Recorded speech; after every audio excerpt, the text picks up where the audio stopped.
Digan la verdad. Les escondieron el link de Zoom. Siempre pienso que un día no va a estar el link acá en el aula virtual y no lo voy a encontrar. Yo nunca lo guardo en favoritos. Así que el día que no haya aula virtual, me suban al grupo de WhatsApp porque no tengo el link. Así me lo pasan. Ay, no sé por qué, pero nunca lo guardo. Me acordé que me olvidé de una cosa. Bueno, no importa, ya está. No importa, seremos pocos pero buenos. Vamos a empezar nosotros. A ver. Justo hoy que tenemos ficha exclusiva. No hice buena prensa, no hice buena prensa. A ver. Tenemos nuestra clase práctica de hoy que pegó un salto numérico.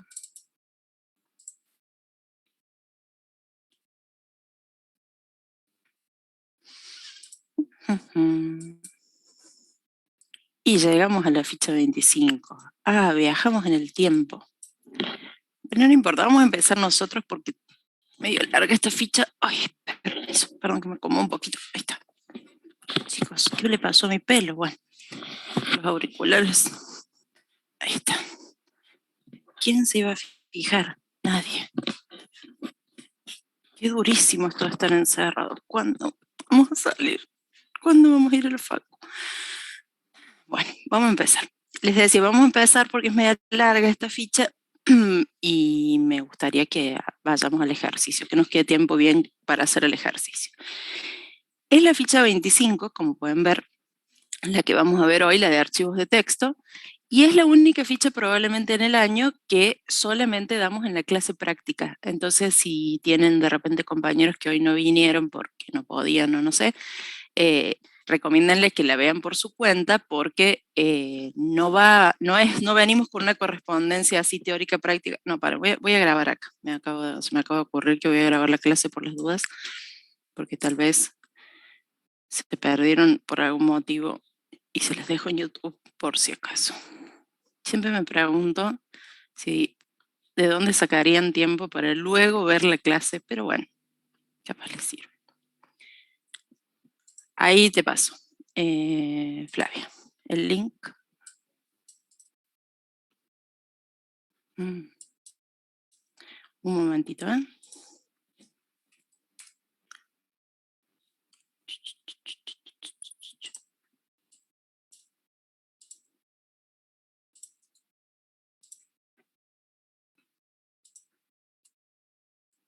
Ese es.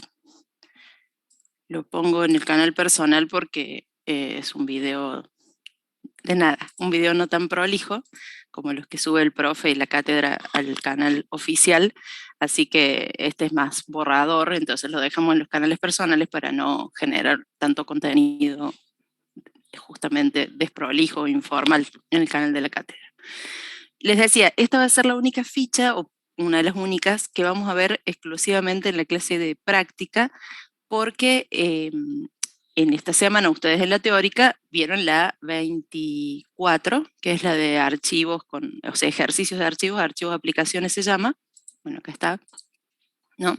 En la clase teórica, la ficha 22, la semana pasada, mientras nosotros cerrábamos lo de arreglos bidimensionales que nos había quedado pendiente de antes del parcial, y esta semana, para la clase teórica, es la ficha 24, que es archivos, aplicaciones.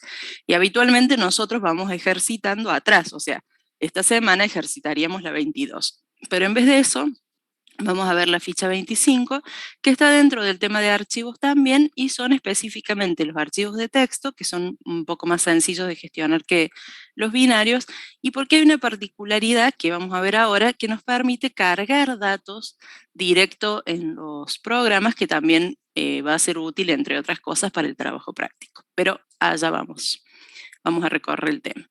Primero, entonces, una introducción general. Ustedes ya vieron 2 fichas de archivo, así que no necesito profundizar en esto, pero destaquemos por las dudas, porque es una pregunta habitual de examen y a veces quedan ahí tecleando, que la característica principal de un archivo es ser una estructura de datos persistente, es decir, que en lugar de almacenarse en la memoria principal como el programa y las variables del programa que venimos manejando hasta ahora, queda en una memoria externa a la memoria dinámica, no necesariamente externa a la máquina, puede ser en el mismo disco duro interno de la PC, si están trabajando en una PC, o puede ser también un disco externo, un USB, un pendrive, cualquier tipo de unidad que sea externa a la memoria dinámica.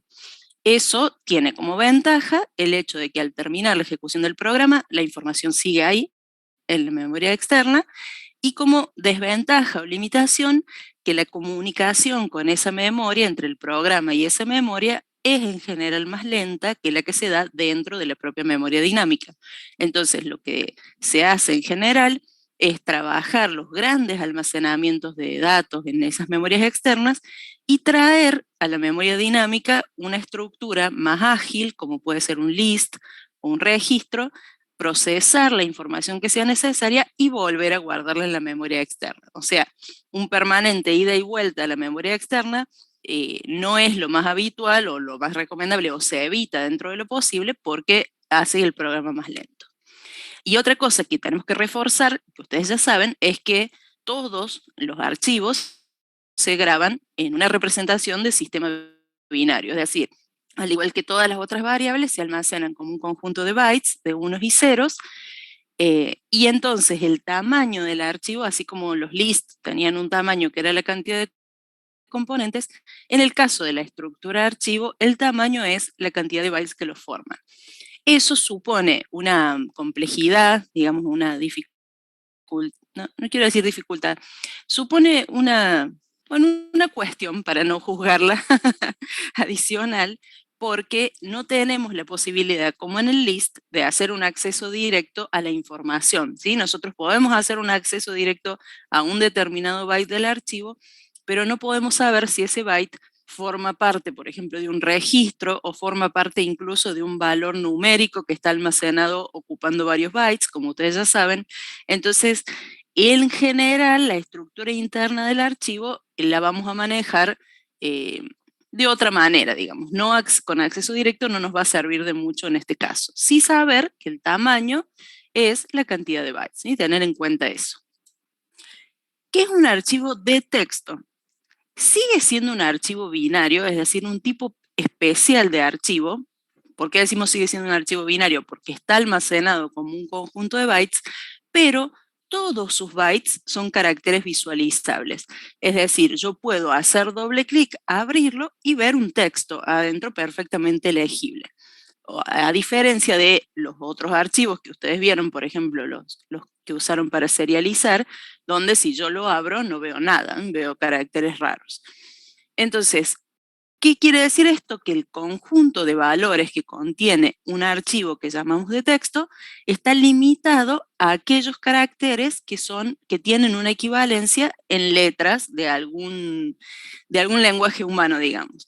Entonces, esto está codificado en tablas ASCII, que seguramente ustedes las conocen cuando empezaron a buscar para hacer rayitas o cositas raras, y también las discutimos cuando hicimos aquellos programas de caracteres en el primer cuatrimestre, donde decíamos para determinar si una letra es minúscula, puedo verificar si es mayor a A y menor a Z, mayor o igual a y menor o igual a Z, y eso es porque hay una equivalencia numérica de la A minúscula y de la A mayúscula en una tabla de equivalencias eh, que se llama ASCII, ¿no? Entonces, un archivo de texto, repito, siempre va a contener caracteres que sean equivalentes a alguno de los que están previstos en esa tabla.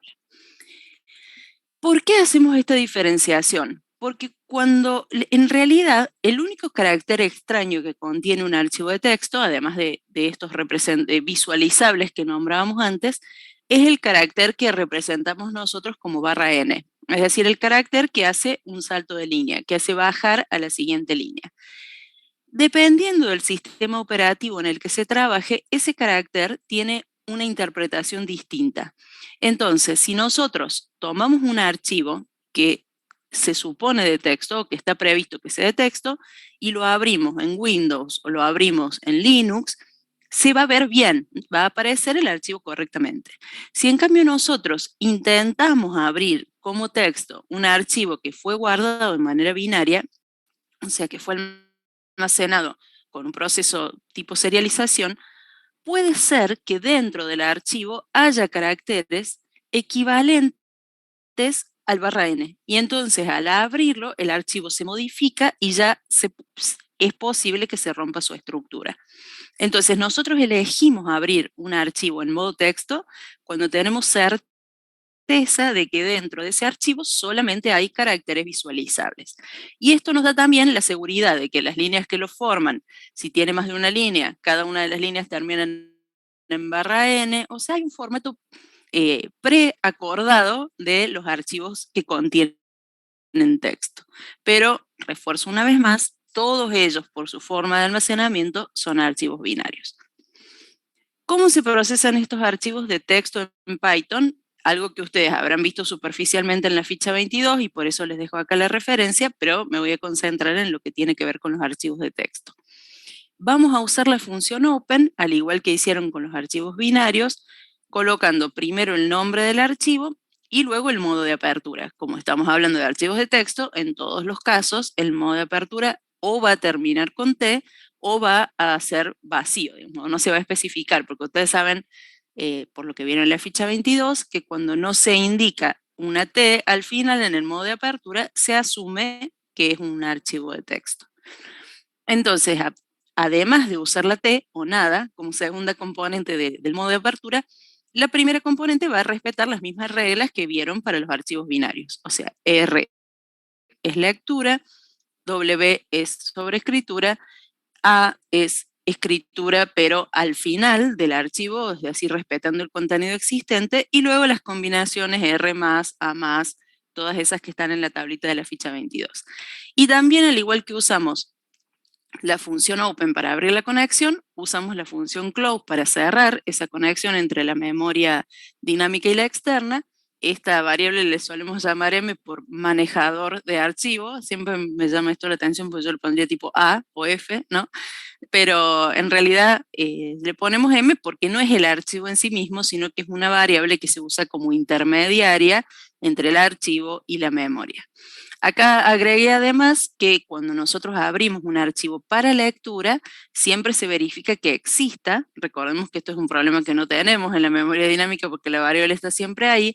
Entonces acudimos al sistema operativo, al módulo que se comunica con el sistema operativo, por eso OS, de Operative System, path, que sería la ruta, y luego tenemos exist, que es para verificar la existencia, y otra de las funciones que usamos es size, justamente para determinar qué cantidad de bytes, o getSize, mejor dicho, es la función, para determinar qué cantidad de bytes tiene el archivo. ¿Por qué estas funciones exist y getSize vienen del sistema operativo? Porque se comunican directamente con el sistema de archivos de la computadora, es decir, con el archivo físico. Nosotros esta conexión que hacemos sería una conexión lógica, pero las propiedades del archivo están determinadas en el disco o en la memoria externa de la que se trate, y por eso es que se acude al sistema operativo para tener esa información. Es como una estructura que está un poquito más ajena al dominio del programa y por eso se interactúa con el sistema operativo. Bueno, el proceso de lectura que estábamos viendo recién se entiende siempre como traer de la memoria externa a la RAM el contenido, ¿sí? Leer es en este sentido, por eso yo les hice este dibujito ahí de ayuda, por si todavía no les quedó muy claro. Y en el caso de la lectura de un archivo de texto, acá les puse a propósito otro ejemplo donde no tiene la T, ¿sí? Si yo hago con el modo R solo, también se entiende como lectura de texto. Y tenemos un primer método read asociado al manejador que simplemente, sin parámetros así como está, retorna el archivo completo, como un texto, ¿sí? Todo el contenido del archivo, por eso se llama todo la variable, queda almacenado acá. Si yo pongo manejador.read, así, sin ningún parámetro, lo que obtengo es una cadena gigante con todo el contenido del archivo. Es como que esta sería la forma más sencilla de mostrar un archivo, ¿no? Lo leo completo y lo pongo en pantalla. También tiene la posibilidad de recibir un parámetro que es la cantidad de bytes a leer. En este caso, sino sería un parámetro numérico, y toma ese conjunto de bytes desde el inicio del archivo. Como les decía antes, no siempre un byte es equivalente a una letra, entonces yo no podría decir read 4 y asegurarme de que voy a leer las primeras 4 letras del archivo. Sí que voy a leer los primeros 4 bytes. Si tengo una información previa de que en esos primeros 4 bytes, por ejemplo, está el tamaño del archivo o la cantidad de letras que tiene a continuación, a veces puede resultar útil leer un fragmento del archivo solamente. Es habitual definir ese tipo de formatos en los archivos de texto. Si no, en general, o se lee completo como estamos acá, viendo acá, o se lee línea a línea, que es lo que vamos a ver a continuación. Tiene el manejador, además del método read y del read con tamaño, tiene un método readLine. El método readLine lee la línea activa, digamos así, en el archivo. Es decir, abrimos de nuevo nuestro archivo. Acá me faltó el modo, por lo que veo. Me tendría que haber puesto modo lectura ahí, no me di cuenta. Y luego invocamos a readLine. Fíjense que acá se invoca readLine 2 veces, porque cada lectura avanza el file pointer a la siguiente línea. Vieron que en los archivos binarios, cada vez que ustedes hacen load, por ejemplo, de un registro, o cada vez que hacen read de un valor, si bien en general lo vemos con pickle a los archivos binarios, cada vez que ustedes invocan a read, el file pointer avanza a la siguiente posición a leer. Así continúa hasta llegar al final del archivo. Acá pasa lo mismo, ¿sí? Acá tenemos 2 readlines seguidas, entonces acá en la variable L1 quedaría la primera línea del archivo y en la variable L2 quedaría la segunda línea del archivo. Hay que tener en cuenta que, como habitualmente les decía recién, las cadenas que están adentro del archivo, cada una de las líneas que componen el archivo, incluyen el carácter /n. Entonces, cuando nosotros hacemos readline, la cadena retornada, que se guardaría, por ejemplo, acá en la variable L1, incluye el /n. Por eso, como ven acá, se hace print L1, end vacío. Porque se acuerdan de este modificador del print, lo que hace es cambiar qué carácter aparece al final de la salida por pantalla. Bueno, en este caso, como la L1 ya incluye el /n, se pone un end vacío para que el print no agregue otro /n más, sino los caracteres, las líneas aparecen tipo renglón de por medio, como nos decían a nosotros en la primaria, aparecen espaciadas, ¿sí? Porque aparece en la pantalla el /n que trae la variable más el /n que le agrega el print. Es una cuestión estética, pero sobre todo es importante recordar que dentro de esta variable vamos a encontrar el carácter /n. Y si de repente esa cadena necesitamos procesarla, como vamos a ver a continuación, como un CSV, por ejemplo, con un formato determinado, ya les muestro cuál formato es, hay que quitar esa /n de la cadena para que no haya falsas interpretaciones. De nuevo, este sigue siendo un proceso de lectura, es decir, de trasladar de la memoria externa a la dinámica la información. Hasta ahora entonces, el archivo de texto tiene un método read sin parámetros que trae el contenido completo, un método readN que permite leer los n primeros bytes, y ahora readLine que lee una línea completa. Una vez que leyó una línea, si se vuelve a invocar, lee la siguiente y la siguiente. Si llamamos al método readLine en un punto donde ya no hay más nada para leer, obtenemos una línea vacía, y esa es la señal de que el archivo se terminó. En el ejemplo que estamos viendo en pantalla, leen las 2 primeras líneas y lo cierran, ¿sí? Podemos suponer que la persona que lo lee sabe que el archivo tiene solo 2 líneas, o muestra las 2 primeras, pero tiene la certeza de que leyó 2 líneas y las muestra en la pantalla, y eso es viable. Ahora, viendo este código, ustedes ya podrán suponer que si el archivo tiene 10 o 15 o 50 líneas, no vamos a declarar 10 o 15 o 50 variables para leerlas, sino que esto nos va a conducir a ¿dónde? A un ciclo, por supuesto, ¿no? A plantear de alguna manera una sentencia repetitiva de lectura. Y aquí la tienen, ¿sí? ¿Cómo se hace una sentencia iterativa o repetitiva de lectura del archivo de texto? La más sencilla es para mi modo de ver, es la primera que aparece acá. Sigo olvidándome el modo de apertura del archivo acá, ya voy a corregir la presentación, perdón. Tendría que poner open y luego R o RT. Y vemos acá el contenido del archivo con un iterador. Es decir, el manejador nos permite comunicarnos como una estructura iterable.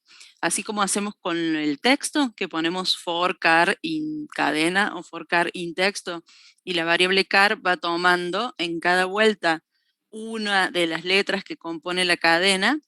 En el caso de un manejador de archivos, pasa igual. Nos permite decir for variable in m, y esto causa que en cada vuelta recuperemos una de las líneas del archivo hasta que ya no haya líneas. Es posible hacer esto sin plantear ningún control de fin de archivo ni nada por el estilo. Esta iteración nos asegura pasar por todas las líneas. Si no, otra alternativa es hacerlo con un ciclo while. Como les decía en la diapositiva anterior, cuando el método readLine no tiene más nada para leer, retorna vacío. Entonces, ¿cómo está resuelta la situación en este segundo caso?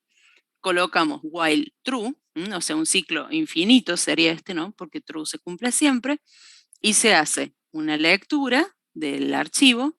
Si la línea está en blanco, se corta. Entonces, sigue leyendo, me detengo hasta acá, sigue leyendo indefinidamente hasta que aparece una línea vacía indicando que el método readLine no encontró más nada para leer. Cuando la línea está vacía, sale del ciclo y cierra el archivo. Si la línea no está vacía, ¿sí? Por eso sigue acá adentro en realidad. Tendría que ir acá, ¿no? Porque si la línea está vacía. Bueno, qué mal está este código, chicos. Lo voy a corregir ahora porque no sé qué puse acá. Esperen un segundo, ¿eh? Lo voy a corregir porque al final esto quedó. No sé qué me pasó. Se ve que no los probé. Puse los fragmentos de código así nomás para ocupada o concentrada en explicar lo que quería explicar. Y después fui repitiendo el error. ¿Vieron cuando uno ya mete la pata? A ver si lo puedo cambiar rápido, si no, lo hacemos después. Pero me preocupa que les quede esto mal y olvidarme, porque evidentemente ya me olvidé una vez. Entonces, no quiero que vuelva a pasar. Un segundito, total, lo corrijo acá. Ustedes no están viendo, pero yo lo estoy corrigiendo. Y yo lo estoy corrigiendo. Un segundito y ya seguimos, porque no quiero correr el riesgo. Bueno, ahí está la lectura y acá lo voy a colocar bien. Es así y así, ¿sí? Ahí sí lo están viendo. Y voy a poner la comilla está bien, que no sé por qué quedó mal. Bueno, sí, así. Puede ser con RT o puede ser con R sola, en lo que es la comilla. Ahí está. ¿Sí? Con R sola, con RT. Y este if, no sé por qué lo alineé acá, pero no va así. Línea, si la línea es igual a blanco break, y este if viene a la misma altura del otro. Pues este break igual haría que salga, pero no debería quedar anidado. Si tiene esto, se lo quita y la muestra. Bien. Lo gracioso es que lo tengo este código, no entiendo por qué me quedó mal. Bueno, en fin, ya después lo voy a revisar, pero por ahora les queda bien a ustedes, que es lo que me importa.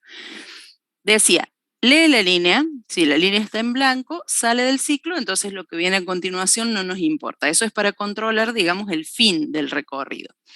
Pero si la línea no está en blanco, quiere decir que es una línea válida del archivo y entonces la quiere mostrar por pantalla. Y lo que se hace acá es justamente lo que les comentaba hace un ratito, de remover el /n que acompaña, que viene al final de la línea. Entonces, por las dudas, para no cortarla siempre, verifica si el último carácter de la línea leída es efectivamente el /n, entonces lo que hace es cortar la línea con el slicing que conocemos de los vectores, diciendo, reemplaza la variable línea, la variable line, por el subconjunto desde el inicio del arreglo hasta la posición penúltima, ¿no? El -1 no lo incluye dentro de este conjunto. Entonces eso hace que obtengamos una variable line con el mismo contenido original, pero sin el /n del final. En el caso de arriba, en vez de remover ese /n, lo deja porque le sirve para el print, pero reemplaza el final del print por un espacio, por lo mismo que les comentaba un par de diapositivas hacia atrás. Si nosotros no hacemos esto, entonces el archivo aparece tipo renglón de por medio, ¿no? Aparece más espaciado porque además de imprimir el /n que acompaña el line, le agrega un /n adicional como es el valor por defecto o el fin por defecto del print. Bueno, entonces, todos estos procesos son lecturas posibles de un archivo de texto. Archivo completo, un conjunto de bytes, una línea o todas las líneas que lo componen al archivo con un proceso iterativo como este. Leerlo línea a línea sería esta última variante. Después de esto, tenemos la posibilidad de escribir. En el caso de escribir, es más simple la cosa, porque recordemos, el proceso de escribir es el inverso a leer, es decir, nosotros vamos de la memoria RAM hacia la externa, llamada generalmente disco, y vamos a utilizar para eso el método write. Previamente vamos a abrir la comunicación con el archivo en modo escritura. Esta escritura puede ser WT, que implica eliminar el contenido existente del archivo si lo hubiera, o puede ser en modo AT, agregando al contenido existente más información. Y luego, cada vez que llamamos al método write, se escribe ese texto, la línea o la variable, la cadena que nosotros proporcionamos como parámetro. Si queremos que las cadenas aparezcan una debajo de la otra, tenemos que incluir en lo que vamos a escribir el /n. De otra manera, cada vez que llamamos a write, el texto se pone a continuación del otro, ¿sí? Sin dejar ningún tipo de espacio. Entonces, si nosotros estamos escribiendo varias líneas, tenemos que tomarnos tener la precaución de agregar el /n dentro de la cadena que se quiere escribir. Bien, formatos especiales, que es lo que les anticipé hace un ratito. Dentro de los archivos de texto hay un formato particular que es el conocido como CSV. ¿Por qué se usa? Primero, ¿por qué hay formatos especiales de archivos? Porque para comunicarse entre distintos programas, sobre todo si estos programas se encuentran en distintos lenguajes o en distintos sistemas operativos, sigue siendo muy eficiente y muy práctico intercambiar archivos de texto. Yo tuve, en mi primer trabajo, siempre recuerdo eso cuando llegamos a esta unidad, en mi primer trabajo trabajaba en un sistema que involucraba 3 tipos de dispositivos, ¿no? La red, digamos, del sistema tenía 3 tipos de dispositivos. Uno de los dispositivos estaba programado en C, el otro estaba programado en un lenguaje visual y el otro en, ¿cómo se llama? Creo que era COBOL, sí, antigüedad total, pero bueno, era COBOL. Cuestión que los 3 sistemas manejaban su almacenamiento de maneras distintas. Entonces, el intercambio de datos de un dispositivo a otro se hacía a través de archivo de texto, porque el archivo de texto luego, cada sistema lo interpretaba a su manera. Entonces, sigue siendo, a pesar de todas las modernidades y de las bases de datos, sigue siendo un formato de intercambio de información. Entonces, una cuestión habitual es intercambiar archivos de texto, pero en realidad dentro de los archivos de texto hay registros. Vieron que nosotros, por ejemplo, cuando ustedes vieron serialización esta semana, se usa el módulo, o la semana pasada en realidad, se usa el módulo pickle para guardar un registro, para leer un registro. O sea, no es tan fácil grabar un registro entero o leerlo, si hace falta un módulo adicional. Python lo hace de una forma, probablemente Java, no sé, lo haga de otra, entonces no es tan fácil hacer un archivo que luego sea interpretable en otros lenguajes de programación. Se acude al archivo de texto, pero por más que el archivo de texto como formato nos facilite la cosa, sí, no siempre la información va a ser un texto así nomás plano, ¿no? Vamos a necesitar guardar un registro separar los campos que componen esa cadena. Entonces, para eso existe el formato CSV. El formato CSV se llama así por la palabra en inglés, comma separated value, por las palabras en inglés, comma separated values, y quiere decir que cada uno de los campos que lo componen va a estar separado por una coma, ¿sí? Acá, por ejemplo, tenemos una tablita de vehículos que dice año, marca, modelo, descripción y precio, y fíjense que la representación CSV sería una primera línea donde estarían los títulos y cada una de las palabras que componen el título están separadas por una coma. Y luego los datos, que serían las columnas de la tabla, también están separados por coma. Entonces, cualquiera que quiera trabajar con este archivo sabe que antes de la primera coma está el año, antes de la segunda coma está la marca, antes de la tercera el modelo, ¿sí? Es un acuerdo previo entre la persona o el programador que genere el archivo y el que lo lee, de que los campos están separados por comas y están siempre en el mismo orden para poder luego reconstruir el registro del lado que se lee. Y en este caso, entonces, se utiliza, ven, acá les doy un ejemplo, ¿no? Nosotros tenemos, por ejemplo, este archivo que se llama series y tiene adentro 3 series, ¿no? El primer campo es el nombre de la serie, el segundo campo es el año de estreno y el tercer campo es la cantidad de temporadas que tuvo cada una de estas 3 series. ¿Qué se hace? Se levanta, se lee de a una las líneas que componen el archivo y después, cuando uno leyó una línea, para separar los campos, una alternativa sería decir, voy a buscar dentro de la cadena una coma, igual que hicimos en el primer cuatrimestre para procesar un texto. Y voy a almacenar todas estas primeras líneas, estas primeras letras hasta la coma, bla. Cuando aparezca la siguiente coma va a ser el año y así. Pero, y aclaro acá, no nos odien, muchos de ustedes probablemente ya lo saben porque estuvieron investigando en esa época y si no, se enteran ahora, tienen todos los lenguajes muchas funciones preimplementadas para interactuar con las cadenas y una de ellas es la función que permite separar una cadena con un carácter determinado y obtener como resultado una tupla con todos los componentes separados. Esa función es la función split. Entonces acá les muestro cómo se hace esa operación. Yo tengo acá el método que generó este archivo, ¿no? ¿Cómo lo hice?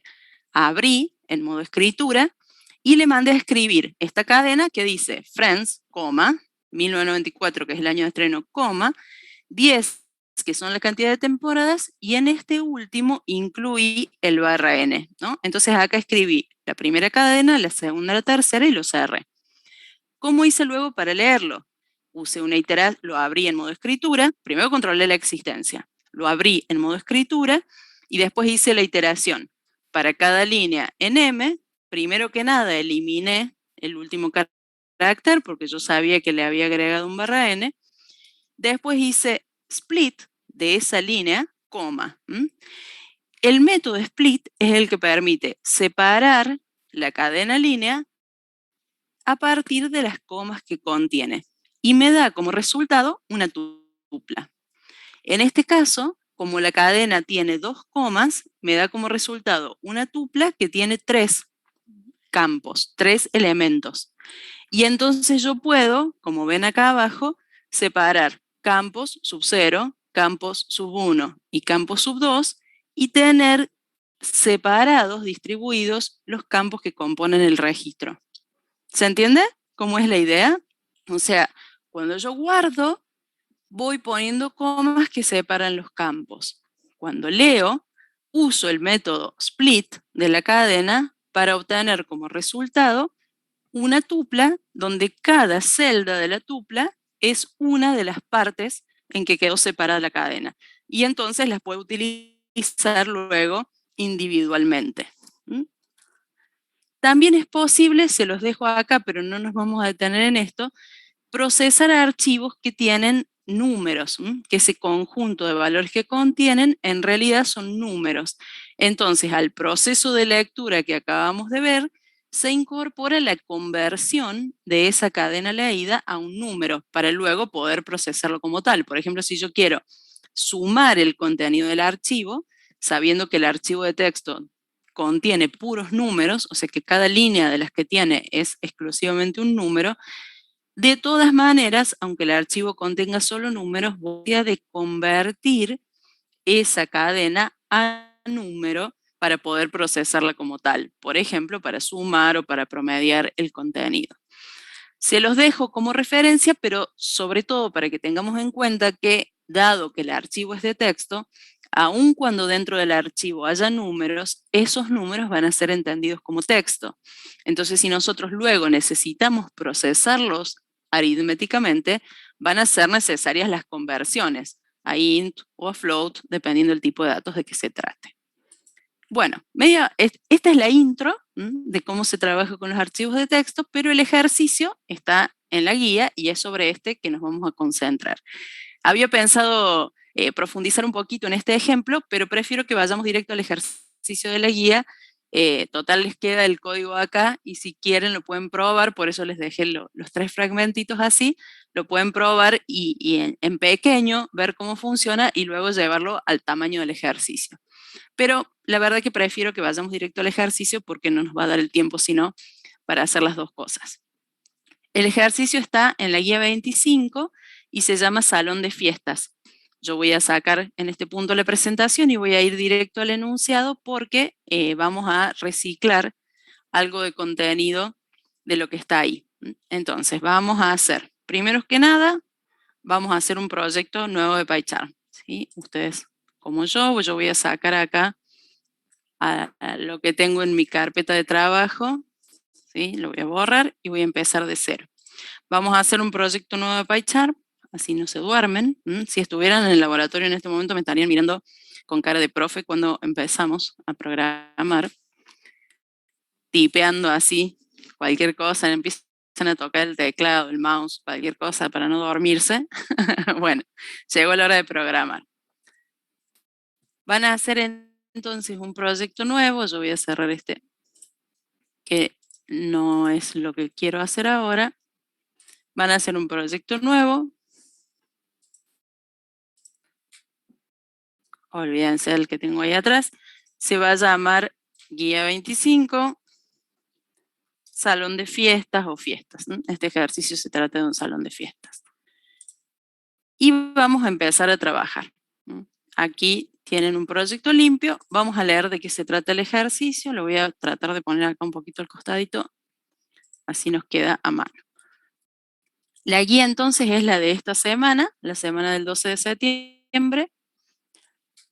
En esta semana aparecen las 2 fichas, si van hacia abajo, aparecen las 2 fichas, la 24, que es la que vieron en el teórico, y la 25, que es la que estamos viendo ahora. Así que pueden descargarla, tanto el ejemplo que trae como el PDF, para leer más detalladamente lo que yo les resumí recién en la presentación. Y en la parte de la guía 25, ¿sí? No la 24, que es la de archivos, sino la 25, vamos a ubicar este ejercicio que se llama Salón de Fiestas. Voy a traer para acá un poquito más. Así no me ocupa tanto lugar. Bueno, pero no tanto porque necesito una parte. El ejercicio dice, un salón dedicado a la organización de fiestas infantiles no solicita un sistema para gestionar las reservas de un mes determinado. Pobre, esto era antes de la pandemia, este salón de fiesta me parece. De cada reserva de festejos se conoce número de reserva, que es una string, nombre del cumpleañero, también una string, edad del cumpleañero, de 0 a 13 años, un entero, tipo de servicio solicitado, del 0 al 3, ahí muestra la equivalencia de cada uno, cantidad de invitados, que es un entero, y monto, que es un float. Este formato tiene cada una de las reservas. Al iniciar el programa, todas las reservas se encuentran almacenadas en un archivo de texto llamado reservas.csv, el cual es provisto. Se debe cargar dicho archivo en un arreglo de registros de tipo reserva, del que vimos aquí arriba. Una vez cargado, programe los siguientes puntos en un menú de opciones. y aparece un menú de opciones que todavía no vamos a explorar. Concentrémonos en esto. No sé si notaron, pero cuando yo pasé por sobre el nombre del archivo, esto se convierte en un hipervínculo. Lo primero que van a hacer es descargar este archivo. Es un hipervínculo porque cuando ustedes lo tocan, les da la posibilidad de descargarlo, ¿sí? Entonces lo van a descargar, hacen clic, y lo van a descargar en la misma carpeta donde está el proyecto. Mi carpeta es AED Guía 25 Salón. Sí, no, Valentín. Bueno, y ahora van a escribir el CBU de sus cuentas. No, no, no. Van a poner la clave del home banking y después nos vemos. No. No, ponen reservas, save, y lo guardan. Bueno, save porque mi sistema operativo está en inglés, y no ponen guardar ustedes, de acuerdo al que tengan. Entonces el archivo empieza a existir en esa carpeta, ¿no? En esa carpeta donde antes no había nada, ahora, además del punto idea, empieza a existir. Fíjense que en mi sistema operativo, en mi sistema de archivos, ya le pone el iconito de Excel y dice acá Microsoft Excel, separated values file. ¿Por qué? Porque lo reconoce, sí, Anael, yo tampoco, pero bueno, no valía la pena intentar. Lo reconoce como un archivo que se podría ver en Excel. Si yo le hago efectivamente doble clic al archivo, va a intentar, espero no romperlo, va a intentar abrirlo en Excel, ¿no? Y me muestra el contenido, miren, me muestra que tiene un conjunto de cadenas y que esas cadenas están separadas por comas. El archivo, el Excel, hay otro, digamos, a ver, esperen, puede uno, ¿no?, especificarle al Excel que separe, no lo voy a hacer acá porque voy a romper el archivo, pero les muestro cómo se hace. Ustedes cuando van a datos y ponen texto en columnas, le pueden indicar que esas columnas están delimitadas por algo, ¿no? En este caso estaría delimitada por la coma. Entonces sugiere coma, y miren acá abajo cómo me acomoda las columnas, ¿sí? O sea, el Excel, repito, no lo voy a abrir para no romperlo, el Excel tiene previsto abrir los archivos CSV interpretando los separadores como columnas. Puede ser, y además nos permite especificar cuál es el separador. Una cuestión bastante ridícula porque si el archivo se llama coma, separated value, ¿no? ¿Cuál es el separador, amigo? La coma, bueno, pero está prevista la interfaz para usar cualquier tipo de separador. Tuve este debate creo que el año pasado con algunos de los profes porque creo que ya se ha extendido tanto el formato que se entiende como CSV cualquier separación, ¿no? Y que uno le pueda establecer la separación también. Pero bueno, el concepto original es que el separador de campos es la coma. Bueno, una vez que ustedes tienen descargado el archivo, vamos a ver cómo recorrer ese contenido, ¿no? Entonces, abrimos acá el proyecto, miren, al archivo ya se los muestra, ¿sí? Dentro del proyecto les muestra el archivo, y acá vamos a hacer un primer Python file entonces, que sea nuestro principal, para ver si podemos explorar el contenido de ese archivo. Vamos a desarrollar, como siempre, una función principal. Vamos a poner acá un print que diga salón de fiestas, porque no es cuestión de olvidarnos del título tampoco. Y acá el famoso if main, qué sé yo, llamamos a la función principal. Probamos esto, porque tal vez tanto archivo, y dejaron de andar los programas. No, esto sigue funcionando. Y vamos a poner acá entonces un primer método que sea leer archivo, o como decía acá, se debe cargar dicho archivo en un arreglo de tipo reserva. Bueno, pero me gusta el método leer archivo, ¿qué tanto? Le voy a poner leer archivo. Leer archivo se va a llamar el método, y le voy a poner leer archivo CSV. ¿Qué opinan? Le pongamos leer archivo CSV, así sabemos lo que está haciendo bien claro. Vamos a poner leer archivo CSV.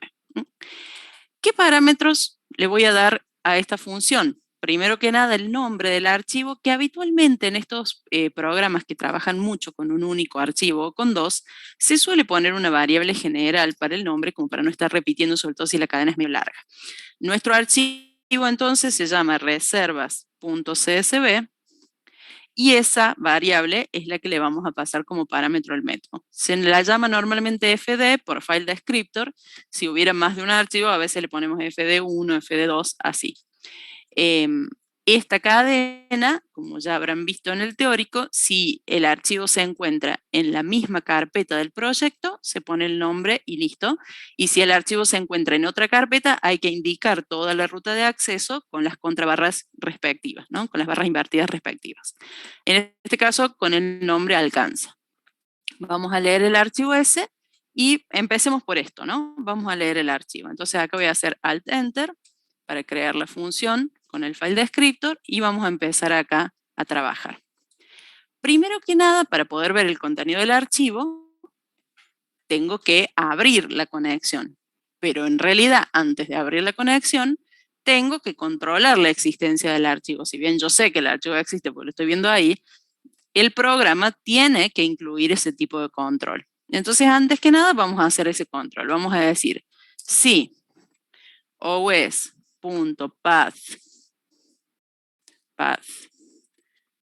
¿sí? Ahí puse os.path y ya el IDE me importó el OS, ¿ven? Si el de ustedes no hace eso, lo tienen que hacer específicamente. Punto. Y acá me deja de ayudar, vieron qué hermoso que hacen así y no autocompleta, bueno, no lo hace más, pero ustedes saben que el método es exist.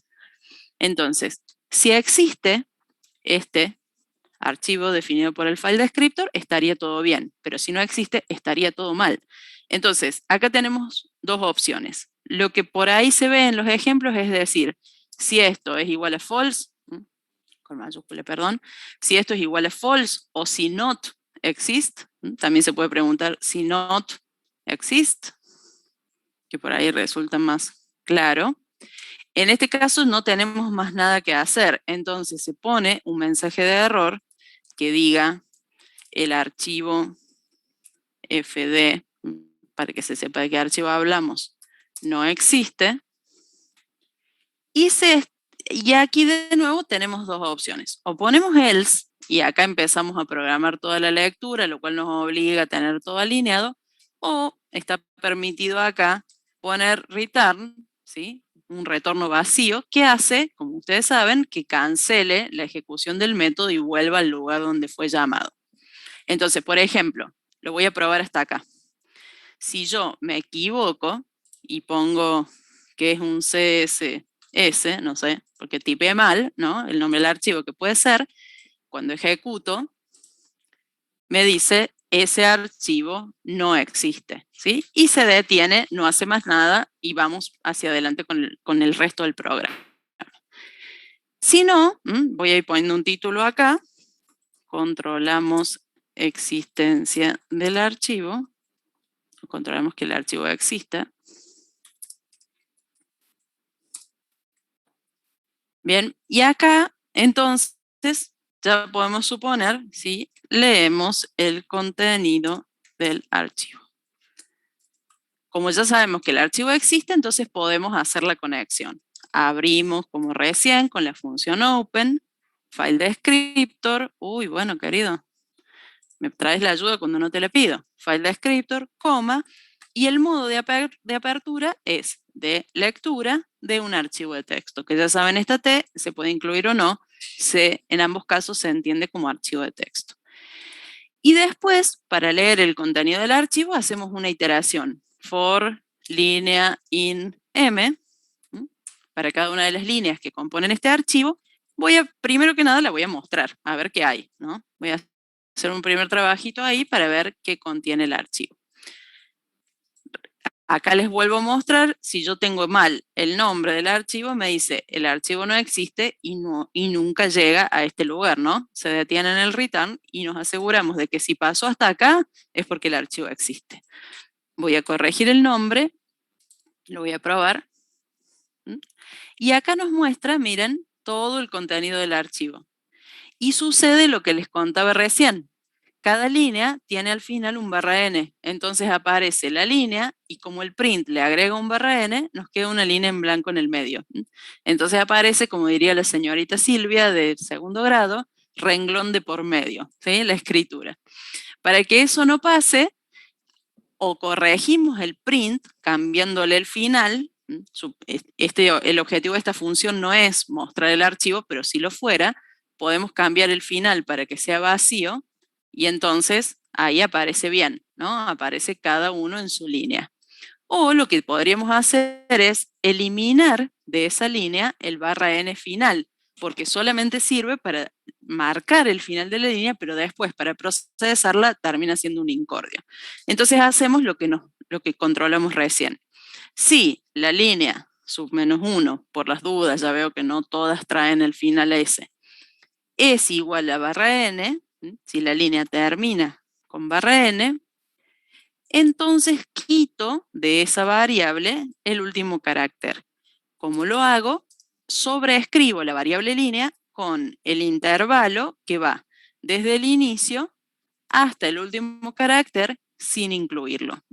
Entonces, cuando hago esto y ejecuto, aparecen todas las líneas prolijitas, una debajo de la otra, por efecto del print, pero cada variable línea deja de contener el /n. Y así es como queremos que esté. Ahora, esta línea se tiene que convertir en un registro para poder luego almacenarlo en un arreglo de registros de tipo reserva, como dice acá. Entonces voy a poner esto acá, lo voy a poner aquí arriba en el método para que sepamos qué está haciendo, ¿sí? Se debe cargar dicho archivo en un arreglo de registros de tipo reserva. Antes que nada, vamos a definir ese registro. Entonces vamos a hacer un nuevo Python file y lo vamos a llamar registros, como hacemos siempre para las definiciones de los class. Para no perder tiempo en esto, porque ustedes ya saben cómo se hace, yo les dejé visible un módulo acá que se llama 1K2 registros, ¿sí? Háganle clic y copien el código que trae. Lo mismo vamos a hacer en el parcial, no, mentira. Copian el código, ¿sí? Y lo pegan en el módulo de registros. Así como está, sin cuestionar, sin preguntar nada. Lo copian y ya. Aprovechan los regalos de la vida sin cuestionar. Se los dejé ya programado para que no nos lleve tanto tiempo esa parte. Que el registro es de tipo reserva y tiene 6 campos: número, nombre y edad, tipo, invitados y monto. Cuando nosotros vamos a agregar registros en un vector, normalmente, sí, pero todavía sí, ya lo vamos a copiar, pero todavía no, ahora vamos a eso. Y también se los voy a dejar visible, no, mentira, tampoco, nada de eso. El registro tiene, decía, 6 campos. Yo dejé programado un constructor que recibe el número, pero que los demás campos los tiene como opcionalmente como con valores por defecto. Hoy no me salía, perdón. Con valores por defecto. ¿Por qué lo hice así? Porque lo hice así. Bueno, podría tener un valor por defecto también el número, pensándolo bien, cosa que se pueda crear un registro vacío. Sí. No, lo voy a dejar así, bueno, no importa, ya lo programé así, lo voy a dejar así. ¿Para qué le puse valores por defecto? Para no vernos obligados a crear sí o sí un registro proporcionándole todos los campos. O sea, lo que nos permite hacer esto es, para cada línea, voy a sacar ahora el print porque ya no nos sirve, vamos a armar el registro, ¿sí? Vamos a poner, construimos el registro. El registro a partir de la línea de texto. O sea, ¿qué haríamos nosotros si esto no fuera un archivo? Definiríamos un registro, digamos que se llamaría reserva, un registro, en el cual invocaríamos al constructor de la clase reserva. ¿Y por qué no me lo reconoce? Porque por supuesto tengo que importar mi módulo registros y crearíamos acá una reserva. O sea, le pondríamos, no sé, número 1, 2, 3, otro campo, otro campo, otro campo. Y una vez que ese registro esté armado, ¿qué haríamos a continuación? Como no sabemos la cantidad de registro que vamos a tener, lo agregaríamos al vector. Creamos este registro reserva y lo agregamos a un vector que estamos a punto de construir. Entonces, vamos a definir un vector vacío porque no podemos hacerlo con n elementos, ya que no sabemos cuántos va a tener, pero sí sabemos que por cada una de las líneas del archivo, nosotros vamos a agregar en el vector un registro nuevo, ¿sí? Entonces vamos a construir un registro, ya vamos a ver cómo, y luego lo vamos a agregar al vector. Al terminar este ciclo, o sea, cuando ya hayamos leído todo el contenido, retornamos el vector creado. Entonces acá retorno v. Defino un vector vacío, itero a lo largo del archivo. Para cada una de las líneas que vaya a leer en el archivo, de alguna forma las voy a convertir en una reserva, ya vamos a ver cómo, y esa reserva la voy a agregar al vector. De forma que cuando termine este proceso, yo tengo el vector con un conjunto de registros. Por lo tanto, esta función leer archivo tiene que retornar el vector creado. Me lo tiene que armar y retornarlo listo. Con lo cual, yo voy a meter un print acá. Como siempre ya saben, vamos haciendo prints para ver que la cosa anda y después lo vamos puliendo. Veamos en general qué sucede acá. Si yo doy play en este momento, ven que aparece un vector de registros, ¿sí? Aparece un vector que tiene un conjunto de registros de tipo reserva. O sea, por cada una de las líneas que leímos, que eran muchas, como vieron recién en el archivo, se generó un registro de reserva que se fue agregando a este vector. Lo que nos falta es que este registro de reserva tenga realmente la información que trajo del archivo, porque acá yo generé todas reservas iguales. ¿Cómo lo voy a lograr? Necesito de esa línea, que es un conjunto de caracteres de palabras separadas por coma, reconocer los campos que la forman. ¿Cómo lo hago? Usando la función split. Normalmente se le llama token al resultado de esa división, de ese split, el resultado se le llama token.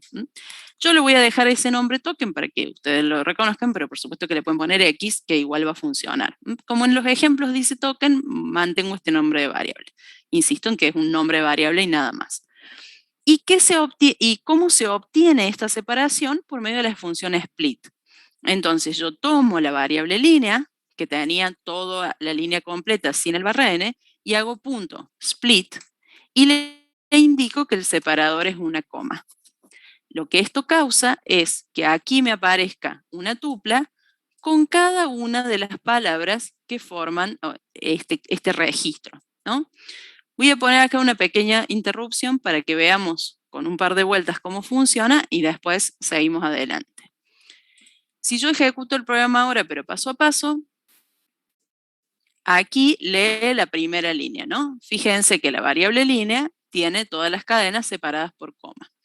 Cuando yo invoco el método split en este punto, la variable token es una tupla, ven, la muestra como un arreglo, pero es un arreglo inmutable en realidad, donde cada uno de los campos, cada una de las celdas, tiene uno de los valores leídos del archivo. Entonces, como yo ahora lo tengo separado en celdas, puedo decir que el token sub 0 es el código de la reserva. El token sub 1 es el nombre del cumpleañero. El token sub 2 es la edad del cumpleañero. El token sub 3 es el tipo de servicio elegido. El 4 es la cantidad de invitados y el 5 es el monto de la reserva. Todo esto que está acá es el registro que tengo que construir. Por lo tanto, cuando yo construya mi registro, ¿qué voy a hacer? La reserva, cuando yo cree el registro, lo puedo crear con todos los campos o lo puedo crear con un campo solo o con ningún campo, por eso les decía que acá le puse valor por defecto, e ir campos después. O sea, o lo puedo crear y pasarle a la función constructora todos los valores, o lo dejo con los valores por defecto y los voy reemplazando. ¿Por qué les doy esta posibilidad? Porque, por ejemplo, voy a hacerlo así mixto, como está previsto. Yo voy a construir esta reserva y el único parámetro obligatorio va a ser el número de reserva. Entonces acá, ¿cuál sería el número de reserva? Token en la posición 0, ¿sí? Después, los siguientes campos los voy a ir completando uno por uno para organizarme mejor, ¿sí? Porque por supuesto que si no acá podría poner token sub 1 y así ir pasándole uno por uno. ¿Por qué lo quiero hacer separado? Porque me quiero ubicar bien cuál es cada uno de los campos para no meter la pata, ¿no? Entonces voy a poner reg punto, ¿ven? Y como acá el IDE me ayuda, me queda más cómodo llenar los campos así. Por eso lo hago de esta manera. A continuación, después del ID, viene el nombre del cumpleañero. Yo sé que el nombre del cumpleañero está en la posición token sub 1. Después del nombre del cumpleañero viene la edad. La edad está en la posición token sub 2. Pero la edad, según decía el enunciado, la edad era un valor de 0 a 13 años, ¿sí? Y es un entero. Entonces, esta parte de la cadena leída la voy a convertir a entero. Después, ¿qué campo sigue? El tipo de servicio solicitado, reg.tipo. El tipo también es un entero, entre 0 y 3. Entonces, también voy a convertir a entero el token en la posición 3. Después viene la cantidad de invitados. Reg.invitados es igual a int, porque también es un número, del token sub 4. Y por último, el monto, reg.monto, es igual a un valor flotante, dice acá. Es un dato de tipo float. Entonces lo tengo que convertir a float para que realmente tenga la interpretación correspondiente al token en la posición 4, creo que iba, no, en la posición 5, que es el valor. Entonces voy a volver a interrumpir acá, ahora, con este procesamiento que acabamos de hacer. Observemos que la línea, ¿por qué no lo ponen dentro de la clase, dentro de la función Lautaro directamente? Lo pueden poner, pero como lo tienen que convertir, ¿sí? Tendrían que haber puesto token 1, 2, acá, tendría que poner token 1, 2, 3, int, float, int, y me parecía que se iba a hacer muy largo, por eso lo hice aparte. Pero lo pueden hacer en la misma función constructora todo en una sola línea, nada más que tienen que ir convirtiendo cada campo. Por eso no lo quise hacer en una sola línea, pero se puede hacer, las dos se pueden hacer. El token entonces hace el split, ¿no? Acá ven que en el token están separados todos los campos, como vimos recién. Observemos ahora más en detalle que la edad, el tipo, los invitados y el monto, todos ellos están entre comillas. Quiere decir que son todas cadenitas. Para que sean numéricas, hizo falta esta conversión que acabamos de plantear. Entonces, armamos el registro reserva, ¿sí? En este punto, el registro reserva tiene todo en 0, edad 0, invitado 0, monto 0, solo tiene el número guardado, porque yo se lo pasé a la función constructora. Ahí enseguida lo miramos. Fíjate si lo creaste así, con un par de corchetes vacíos, Roque, o si pusiste list, paréntesis, paréntesis, una de las dos opciones. Fíjate si lo creaste vacío, porque si no lo creaste vacío, eso era. Bien. Entonces decía, a continuación, el resto de los campos, como ustedes pueden ver, tomaron el valor por defecto que yo le puse a la función constructora. Y ahora empiezo a completarlo. Pongo el nombre del cumpleañero, que sigue siendo una cadena. ¿Ven? Acá apareció CEP, no sé qué. El profe Germán tomó estos ejemplos de alguna base de datos yankee. La edad, fíjense que la edad que se modificó acá, tiene aquí, o acá arriba se ve también, la edad dice 5 en números, ya no dice 5 entre comillas, como recién, sino que dice 5 en números, porque es un valor entero, lo estoy convirtiendo. El tipo también lo convertí a entero, la cantidad de invitados también la convertí a entero, fíjense cómo se va completando acá abajo, edad, el nombre sigue entre comillas, el número sigue entre comillas. Y por último el monto, que es un float, entonces aparece acá, dice adelante, ¿ven? Además esto, en la preview esta me muestra el tipo int, float, cadena, cadena y entero. Y acá hace el append en el registro, en el vector, ¿no? Entonces el vector que no tenía nada, ahora, desplazo un poquito esto, ahora dice list de 1 y aquí está la reserva que acabamos de agregar.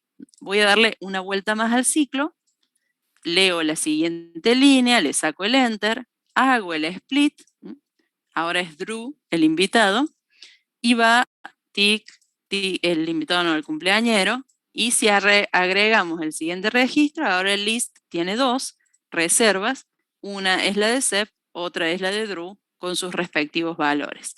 De la misma manera va a completar todo el proceso, vamos a ver acá la consola, hasta que nos vuelve a aparecer nuestro vector de registros, pero ahora sabemos que cada uno de los elementos es una reserva completa procesada.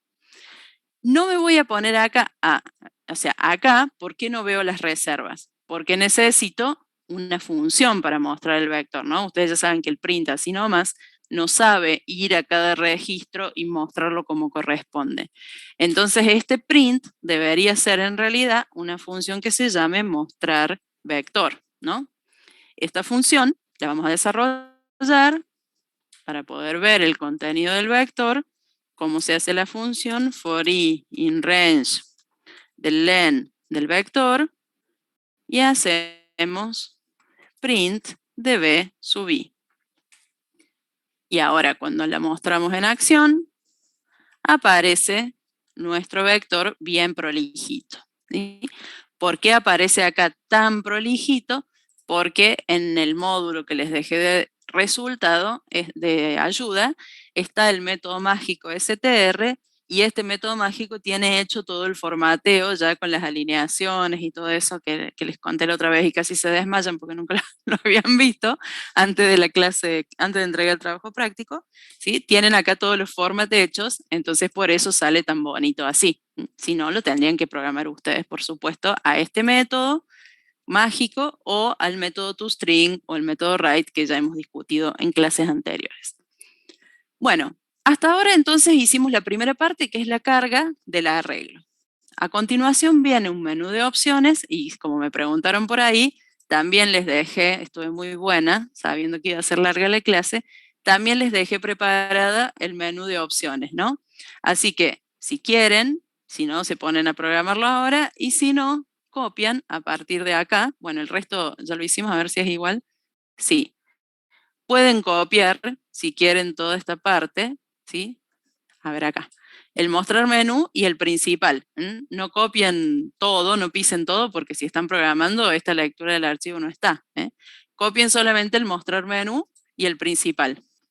Vamos acá y voy a sacar este principal que acabamos de hacer y lo voy a copiar ya más armadito. Bueno, acá entonces tienen todo listo para empezar a trabajar. Por supuesto que se empieza a quejar de que todas estas funciones no están hechas. La primera se llama leer archivo y al final le pusimos leer archivo CSV de nombre, así que cámbianle, leer archivo CS. Bueno, le voy a cambiar el nombre de la función más rápido. Vamos a poner leer archivo CSV, no, leer archivo. Ahí está. Así funciona. Y acá resulta que la primera opción, la 1, justamente, volvamos al enunciado, la opción número 1 dice mostrar el contenido del vector incluyendo la descripción del tipo de servicio. Así que ese mostrar vector que habíamos improvisado aquí arriba se convirtió en la función número 1. Y acá a continuación viene todo un conjunto de funciones que vamos a necesitar. Para que tengamos listo el programa funcione y después nos dediquemos a cada una de ellas, vamos a ir creando alas. O sea, acá tenemos la función agregar reserva. Vamos a poner Alt Enter y la vamos a crear. La dejan así y vamos a sumar montos por tipo. No, esperen, la dejan ahí. Cuando las crean le tienen que poner Tab, Tab para aceptarla, ¿sí? Vamos a sumar montos por tipo, Alt Enter, creamos la función, Tab, Tab, acepta los parámetros. Mostrar totales, Alt Enter, Tab, Tab, aceptan. Buscar mayor, Alt Enter, la crean, Tab, Tab. Validar entre, Alt Enter, crean la función tab, tab, tab, después vemos qué nombre le vamos a poner, validar mayor que, alt, enter, tab, tab, tab, filtra de dar por monto, alt, enter, tab, tab, tab, la personal la dejo con los pas, ¿no? Bueno, no se me ocurrió, alt, enter, no termina el tab, tab, tab, tab, bien. Y ahora grabar reservas, alt, enter, tab, tab, tab, bueno. Esta es una forma rápida para armar el esquema del programa, ¿sí? Dejan todas las funciones así con un pas y después van trabajando en cada una de ellas. Por supuesto que este esquema es un poquito más sofisticado que opción 1, opción 2, opción 3, porque ya para ir orientándolos en lo que tienen que hacer, pero vamos a ir desarrollando en orden las funciones que más nos interesen. La opción número 2 dice, agregar una nueva reserva al arreglo de registros con un número que se ingresa por teclado. Validar que dicho número de reserva sea única y solicitar el resto de los datos. Eso lo tenemos que hacer dentro de la función agregar reserva, que recibe como parámetro el vector b. Entonces, ¿qué va a hacer la función agregar reserva? Le va a pedir al usuario los datos del registro que va a armar. Recordemos que el registro tiene un número, un nombre, una edad, tipo, invitados y monto, ¿no? Entonces, a ver si lo tengo más práctico. Voy a copiar el orden de los campos de acá. Número, no, chao, lo voy a hacer a mano. Perdón, voy cambiando de idea mientras lo hacemos, pero trato de hacer la forma más fácil.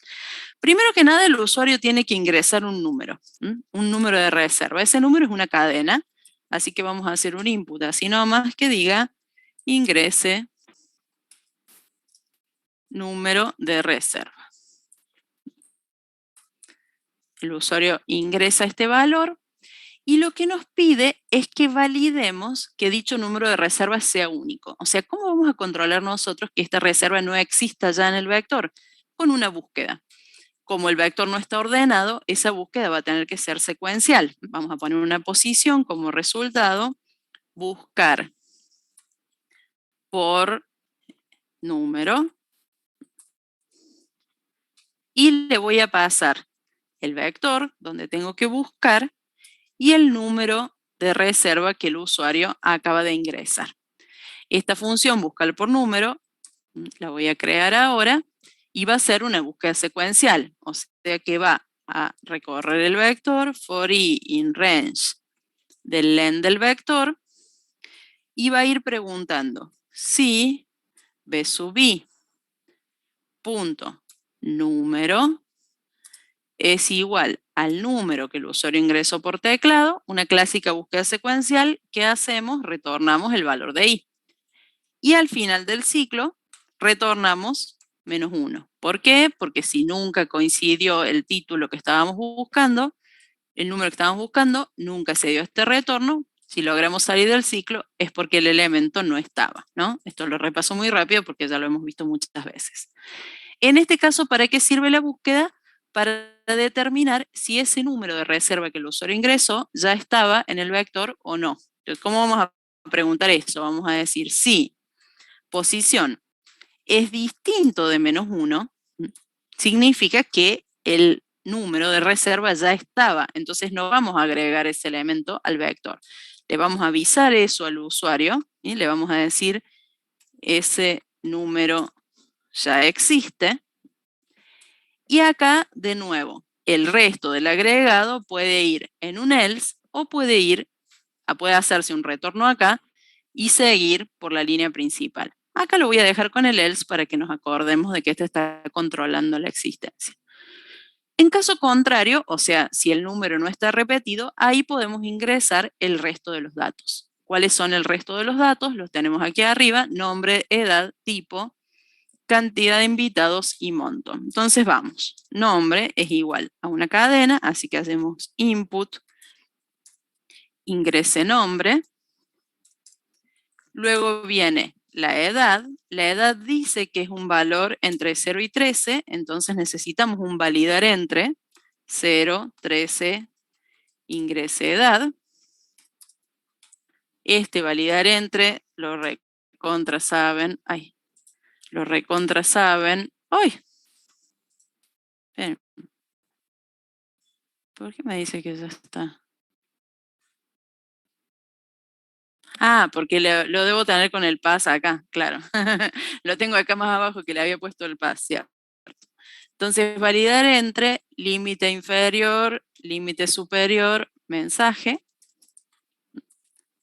Ustedes, si quieren saber dónde está, ven, acá no me lo subrayo porque ya existe. ¿Dónde está la definición? Presionan control clic y los lleva a la definición. ¿Se acuerdan que siempre les explico esto para que no se mareen entre tantas funciones? La validación entre, entonces, es hacer el número, int, input, mensaje,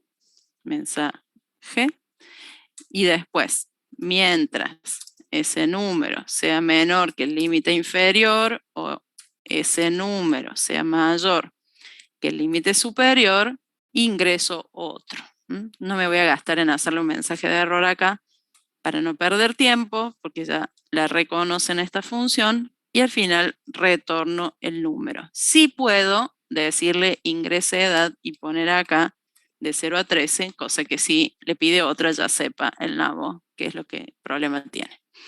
Después viene el tipo de servicio solicitado. Este tipo es un valor entre 0 y 3 inclusive, o sea que también va a ser un validar entre.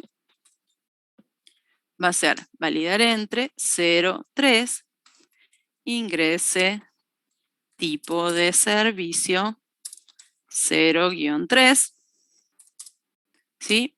Después viene la cantidad de invitados, o sea, el valor se va a llamar invitados, es igual a validar entre,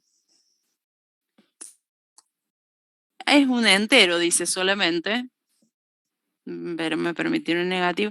Le voy a poner un límite acá, arbitrario, no sé, entre 0 y 1000, como para que tampoco la estupidez. Y le voy a poner ingrese invitados. Y le voy a aclarar acá por las dudas. Podría ser entre 0 y 100, ¿no? Como decir, bueno, está bien, todo muy lindo, pero el salón no tiene tanta capacidad, así que le vamos a poner la capacidad del salón como límite. Y por último, el monto, que es igual a validar mayor que 0, ¿sí? Ingrese monto. Para ahí está bueno ponerle pesos, ¿no? Cuando ingresan un monto para que quede más guau. La función validar mayor que, aunque se queda tranquila, no la definí. Acuérdense que no la declaré. Acá tengo el límite inferior y el mensaje y voy a copiar la de arriba para hacer más rápido. Acá todos les voy dejando grabados trucos para el día del parcial no perder tiempo, ¿sí? Mientras el número sea menor o igual que el límite inferior, porque acá le estamos diciendo que sea mayor que algo, entonces le pedimos otro. Voy a aprovechar que este es el único uso que le voy a dar a la función y esta va a ser una función que retorne un float, porque recordemos que el monto es flotante. Entonces acá yo estoy validando el valor que sea 0 o más, pero además se tiene que tratar de un valor flotante. Si no, también podría haber hecho una conversión directamente. Ahora, todos estos datos se tienen que convertir en una reserva. Entonces me conviene, antes de empezar, a armar la reserva con el número que el usuario ingresó por teclado y luego la reserva tendría todos estos campos que acabo de ingresar, ¿sí? Como dejé previsto el constructor por defecto, o puedo pasarle todos estos datos, nombre, edad, qué sé yo, o puedo aprovechar e ir cargándolos directamente en el registro, ¿sí? Le voy poniendo el nombre, le voy poniendo la edad, le voy poniendo el tipo, le voy poniendo los invitados y el monto, ¿sí? Hay dos maneras de cargar un registro, o pasarle toda la función constructora o crearlo vacío y empezar a asignarle los datos uno por uno. Cuando tengo listo el registro de la reserva, lo último que tengo que hacer es agregarlo al vector, ¿sí? Append de esta reserva que acabo de armar. El usuario ingresa todos los datos y se agregó. En este caso, si el valor ya existe, me va a dar un mensaje de error, pero en este otro caso no me va a avisar nada, me va a pedir los datos y listo. Entonces, está bueno agregar un print que diga registro o reserva agregada. Bueno, vamos a probar este programa una vez más. Ahora vamos a la opción mostrar reservas, vemos todos los datos y voy a probar agregar una reserva que ya existe primero, ¿no? Voy a copiar acá y voy a poner agregar reserva, pongo una que ya existe y me dice correctamente ese número ya existe. Voy a agregar ahora una reserva, le voy a cambiar la última letra, esperemos que no esté, por suerte no está. Entonces me pide el nombre del cumpleañero, el tipo de servicio, los invitados y el monto que va a pagar. Me dice reserva agregada. ¿Cómo comprobamos que se agregó esta reserva? Porque presiono 1 y aparece al final del listado la reserva de Pepe que acabo de agregar, ¿no? Pobre Pepe, entre todos los amigos ingleses del salón, él es el único latino que pudo entrar a ese salón, o sea que es muy exclusivo. Bueno, salgo de acá. Como no tengo tiempo de hacer las otras, las van a ver publicadas ahí. Todos los demás procesos se entienden porque son prácticamente dentro del vector, pero me gusta que les quede el ejemplo para trabajar con el vector. Lo que quisiera hacer en estos últimos 5 minutos es la parte de la salida, ¿sí? Si hacemos la 3, la 4 las voy a saltear y la 5 dice salir del programa, pero antes de terminar, grabar nuevamente todas las reservas en el archivo reservas SB, o sea, sobreescribir el archivo. ¿Qué vamos a hacer entonces en este caso? En la opción de salir, que es la que siempre ponemos el hasta luego, antes del hasta luego, vamos a grabar de nuevo todo el vector dentro del archivo. Para eso, voy a ir a la parte donde está definida el método y vamos a hacer el proceso inverso. O sea, ¿cómo voy a hacer ahora para grabar las reservas en el archivo? Primero, voy a iterar sobre el vector. Siempre recuerden que acá vamos a plantear un ciclo sobre una sola de las estructuras. En este caso va a ser sobre el vector. El vector se recorre y se traslada uno a uno al archivo. Como antes recorrimos el archivo y trasladamos uno a uno al vector. Entonces acá vamos a hacer este ciclo, ¿sí? Al revés, o sea, el ciclo va a ser sobre el vector for i in range del len de b. Quiere decir que acá voy a ir teniendo cada una de las componentes del vector. Y en cada una de las vueltas tengo que armar la cadena que le voy a pasar al archivo. O sea, el registro ahora tiene los campos separados y se tiene que formar de nuevo la cadena separada por comas para mandársela al vector. Esto se puede hacer de distintas maneras. La que yo les propongo acá es la siguiente. Armamos una línea con lo que nosotros conocemos de format. O sea, le vamos a decir, te voy a mandar 1, 2, 3, 4, 5, 6 campos. 2, 3, 4, 5, 6 campos. Entre cada campo tiene que haber una coma. Coma, coma, coma, coma. Y al final del campo, una barra n. En el último campo, una barra n, porque así son las líneas. Y luego vamos a armar esa línea con format,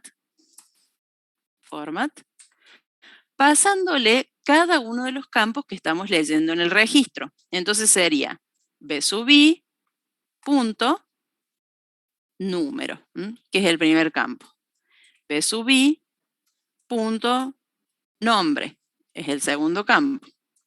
b sub i punto, que sigue, edad. b sub i punto tipo de servicio. b sub i punto cantidad de invitados. b sub i punto monto, que es el último dato. Entonces, todos estos datos van a armar la línea. Voy a hacer una pequeña interrupción acá para que se entienda lo que estoy haciendo antes de seguir. No, esperen, voy a poner acá. Porque no sé si...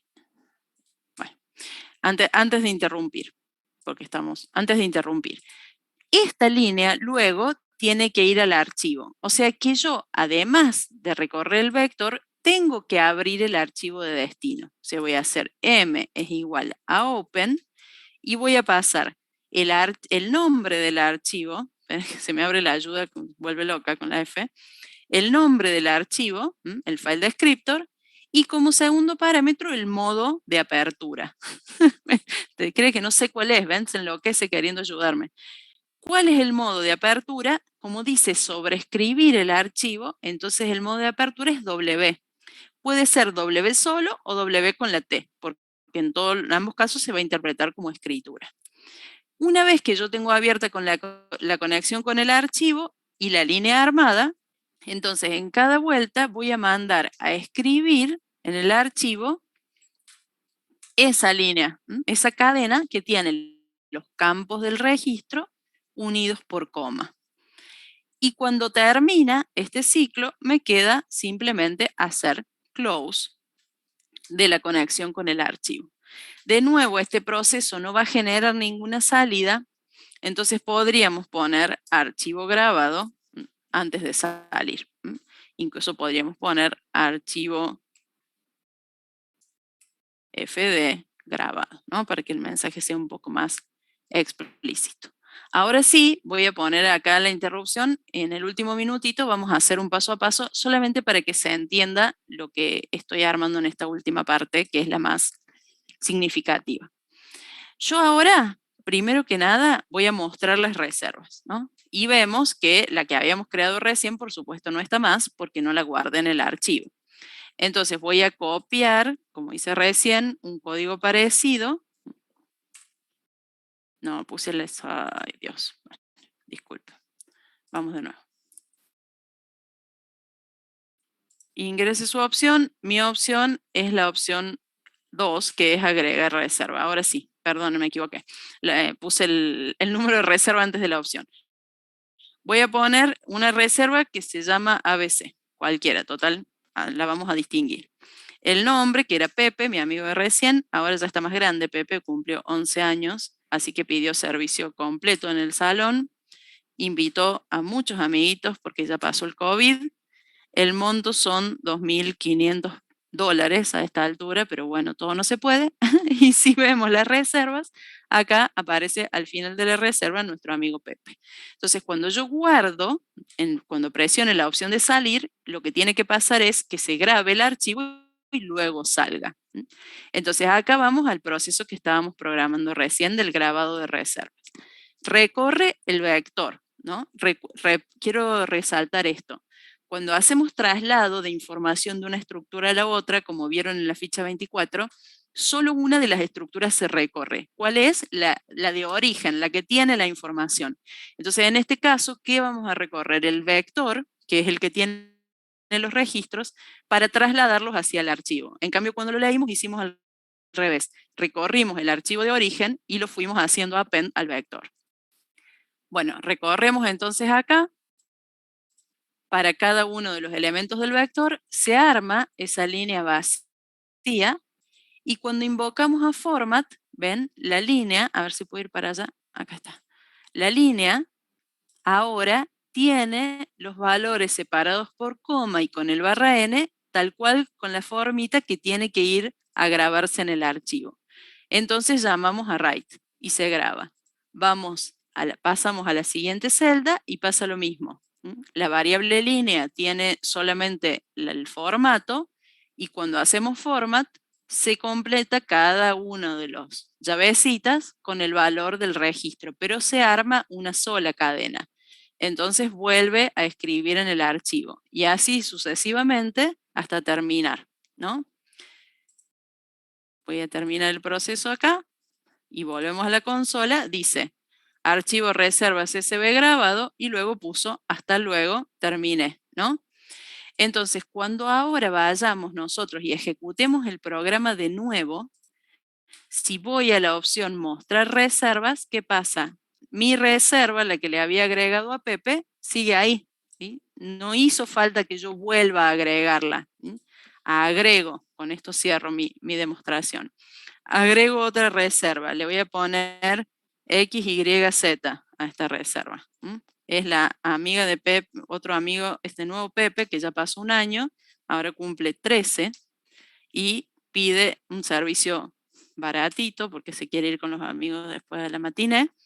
Invitó un par de amigos nomás, algunos se pelearon en estos años y este es el monto, está más caro todo. Muestro las reservas, ¿sí? Y ahora están las dos. Estas dos están en el vector. Si yo en este momento detengo el programa, esta segunda reserva no quedó guardada en el archivo. Entonces, ¿qué tengo que hacer para que se guarde en el archivo? Salir. Cuando salgo, se graba en reservas. Si vuelvo a ejecutar el programa, ahora están las dos reservas acá. ¿Bien? O sea, el archivo sigue existiendo a pesar de que el programa termine, que es lo que dijimos al principio que caracteriza la persistencia. Bueno, los otros dos ítems están ahí para repasar un poquito el procesamiento de vector, pero no tiene que ver con el archivo puntualmente. Los dejé porque me parece interesante para que practiquen un poquito. Lo van a ver resuelto, ¿sí? Acá les muestro la cocina. Yo dejé en la guía el módulo registro, el módulo principal visible, y ahora les voy a dejar visible el módulo, ven que no se ve, ahí está, el módulo aparte donde yo puse los procesos, ¿sí? O sea, todas estas funciones que estuvimos desarrollando, las puse en un módulo aparte que se llama proceso. Ahí miramos a Nael que se rompió, ya vamos.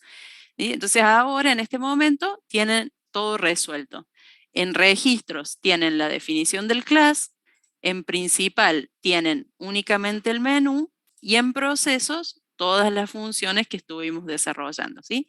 Las hice aparte primero porque está bueno para ir organizando el código un poco mejor y después para poder hacer esta separación y compartirles una parte de inicio y luego mostrarles la solución al final. Pero como organización del código está bueno también ir dejando las funciones un poquito más separadas.